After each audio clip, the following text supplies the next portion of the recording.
হয়? সৰলা যাদৱ। হা? সৰলা যাদৱ। সৰলা কেইবছৰ হ'ল ইয়াত থকা?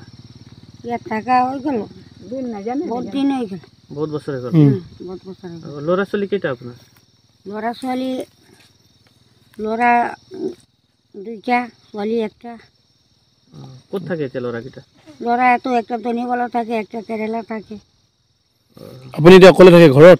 মই অকলে থাকি মানে আপোনাৰ এতিয়া কেনে আপুনি খোৱা বোৱাবিলাক কৰি আছে? য'ত ত'ত কিবা কিবি কৰে কেতিয়াবা কেতিয়াবা। হয় নেকি? অসুবিধা নহয় একো? অসুবিধাটো নহয়। দনিকলত থকা ল'ৰাটো আপোনাক সহায় নকৰে নেকি? কৰিছিলে আগতে, এতিয়া কৰা নাই। এতিয়া কৰা নাই? আপোনাৰ ল'ৰা ছোৱালী এতিয়া নাচায়? নাচায়। আপুনি নিজে ভাত বনাই খায়? মই নিজে বনাই। আপুনি অসমৰ ক'ৰ আছিলে? টংলা। টংলাৰ আছিলে? জোনাইত কোনোবা আছে আপোনাৰ চিনাকি? জোনাইত আছিলে, এতিয়া ককাই আছিলে, ককাইটো নাই, মৰি গ'ল। হয় নেকি? এতিয়া আপোনাৰ চিনাকি মানুহ নাই? নাই আৰু চিনাকি মানুহ নাই। আপোনালোক টংলাৰ হয়? টংলা হয়। ইয়াত তেতিয়াহ'লে বহুত বছৰ হৈ গ'ল ইয়াত? বহুত বছৰ হৈ গ'ল। এতিয়া ৰাতি ঠাণ্ডা নালাগে নেকি? ঠাণ্ডাটো লাগিছিলে, কি কৰিব ঠাণ্ডা লাগিলে।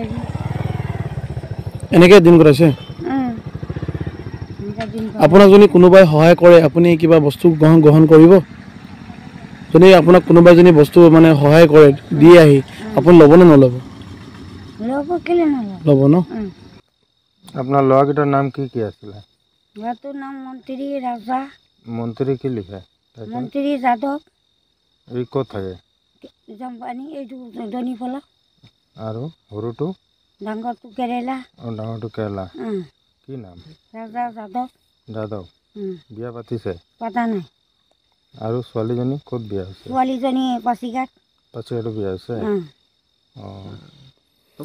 আপোনাৰ কি ডকুমেণ্ট পাতি কিবা আছে? একো নাই? ৰেচন কাৰ্ড একো নাই? নাই, আগতে আছিলে, এতিয়া নাই। একো নাই? ভোটাৰ কাৰ্ড একো নাই ন? নাই। আধাৰ কাৰ্ড? আধাৰ কাৰ্ড নাই। বাবাটো মৰাৰ পিছত লৈ গ'ল। বাবাটোৱে নাই। মানে আপোনাৰ একো ডকুমেণ্ট একো নাই? বেংক একাউণ্ট আছে আপোনাৰ? বেংকটো পইচা সোমোৱা একাউণ্ট আছে?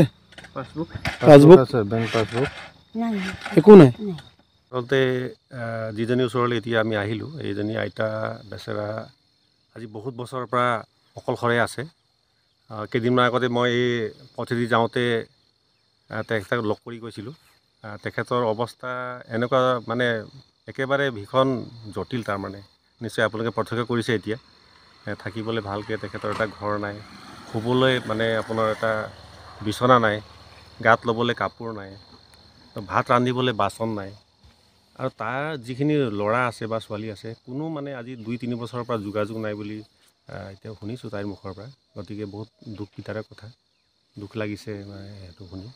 গতিকে এনেকুৱা এটা এতিয়া হৈছে যে তাইক কোনোবাই সহায় কৰিবলৈ এতিয়া আগবাঢ়ি আহিব লগা বহুত মানুহ থাকিব পাৰে আপোনালোকৰ এই সংবাদ মাধ্যমৰ ওপৰত। কিন্তু তাইৰ দুখৰ কথা, তাইৰ একো ডকুমেণ্ট নাই বা তাইৰ কোনো পাছবুক নাই। তাৰমানে বেংকৰ একাউণ্টো নাই, মানে ৰেচন কাৰ্ডো নাই, আধাৰ কাৰ্ডো নাই, আপোনাৰ ভোটাৰ কাৰ্ড নাই, তাৰমানে একোৱেই নথি পত্ৰ নাই। গতিকে সদাশয় ব্যক্তিসকলে যদিও সহযোগ কৰিব বিচাৰে, তেনেহ'লে তাইৰ নিজৰ যিটো ইয়াত আছে, য'ত আছে সেই এড্ৰেছত আহি কিনি নিজ হাতেৰে সহায় সহযোগ কৰিব পাৰে, যেতিয়ালৈকে তাইৰ একাউণ্ট বা আপোনাৰ বেংক একাউণ্ট খোলা নহয়।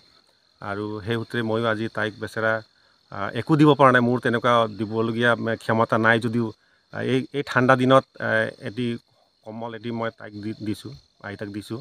আৰু মোৰ ফালৰ পৰা আজি এই এসাঁজ ভাত মই খুৱাইছোঁ। গতিকে বহুত দুখ লাগিছে তাৰমানে এই পৰিৱেশটো চাই কিনি, বুজাব নোৱাৰা মানে ভাষা নাই তাৰমানে। যিহেতু আমাৰ এতিয়া মা দেউতা নাই, গতিকে সেই সময়ত এই পৰিৱেশটো মানে চকুৰ আগত আহিলে কেনেকুৱা লাগে আমি সকলোৱে মানে উপলব্ধি কৰিব পাৰোঁ তাৰমানে। গতিকে হতাশায়ী ব্যক্তিসকল যদি আছে আপোনালোকৰ এই যিহেতু বাইদেউগৰাকী অৰুণাচলত আছে, জামপানী নিচেই কাষত, তে এই মুহূৰ্তত আপুনি অসম অৰুণাচলৰ চৰকাৰখনক কিবা আহ্বান জনাব বিচাৰিব নেকি?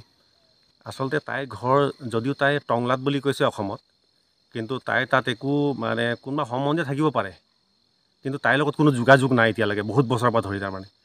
গতিকে তাই আজি সুদীৰ্ঘ 20-25 বছৰৰ পৰা ইয়াতে আছে, এই ঠাইতে আছে তাৰমানে। আৰু এই ওচৰ পাজৰৰ এই বাসিন্দাসকলে তাইক মানে বিভিন্ন কামতে ঘৰ বনাই দিয়া বা টকোপাত বা সৰু এটা কিবা ব্যৱস্থা কৰি তাত সহায় সহযোগ কৰি আছে। গতিকে এই বিষয়টো যিহেতু এতিয়া অৰুণাচলৰ, গতিকে অৰুণাচল চৰকাৰে ইয়াত প্ৰশাসনে কিছুমান ভূমিকা ল'ব পাৰে, যিহেতুকে ইয়াত এজন আপোনাৰ বিধায়কো আছে, প্লাছ আপোনাৰ প্ৰশাসন আছে ইয়াত, যিহেতু আমাৰ ইয়াত এই চিলে চাৰ্কুল পৰে ইয়াত, প্ৰশাসনেও কিবা এটা সৰুকৈ এটা ভূমিকা লৈ উদ্যোগ এটা ল'ব পাৰে।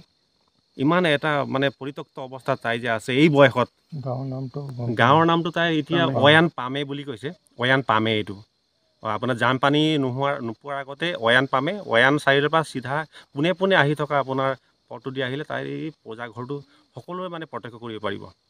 গতিকে মই বিশেষকৈ অৰুণাচল প্ৰশাসনক অনুৰোধ জনাইছোঁ যাতে অসমৰ পৰা অসম চৰকাৰকো অনুৰোধ জনাইছোঁ যাতে তাইৰ মানে যিখিনি তাত পৰিয়াল আছিলে, যদি বিচাৰ পোচাৰ কৰা যায় নিশ্চয় সেইখিনি ওলাব চাগে। তাৰমানে টংলাত যিহেতু তাই কৈছে নিজৰ ঘৰত সম্বন্ধীয় তাৰ মানুহ আছে, গতিকে সেই অনুৰোধ জনাইছোঁ দুইখন চৰকাৰকে যাতে তাইৰ কাৰণে ভৱিষ্যতে এটা মানে থাকিব লগা এটা জেগা, সুস্থ এটা পৰিৱেশ এটা পায় তাৰমানে।